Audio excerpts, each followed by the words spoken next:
السلام علیکم ورحمۃ اللہ وبرکاتہ۔ بسم اللہ الرحمن الرحیم۔ اللہ کے پیارے حبیب حضرت محمد صلی اللہ علیہ وآلہ وسلم نے ارشاد فرمایا، ایسی امت کو کیسے پاک کیا جا سکتا ہے جس میں کمزور کے لیے طاقتور سے مواخذہ نہ کیا جائے۔ کتاب صحیح ابن حبان، حدیث نمبر 5059۔ اس حدیث پاک میں نبی کریم صلی اللہ علیہ وآلہ وسلم نے عدل و انصاف کی بنیادی اہمیت کو بیان فرمایا ہے کہ کوئی معاشرہ اس وقت تک پاکیزہ اور صالح نہیں ہو سکتا جب تک اس میں کمزور کو اس کا حق نہ دلایا جائے اور طاقتور کو ظلم پر نہ روکا جائے۔ یعنی حقیقی اصلاح صرف عبادات سے نہیں بلکہ انصاف کے قیام سے ہوتی ہے۔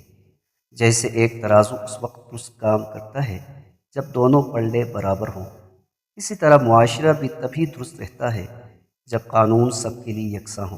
اس سے یہ سبق ملتا ہے کہ مسلم معاشرے میں طاقتور اور با اثر افراد کو بھی جواب دہ ہونا چاہیے اور کمزور کی داد رسی کی جائے۔ مثال کے طور پر اگر کسی غریب یا کمزور پر ظلم ہو تو اس کی مدد کرنا اور ظالم کو روکنا ایمان کا تقاضا ہے۔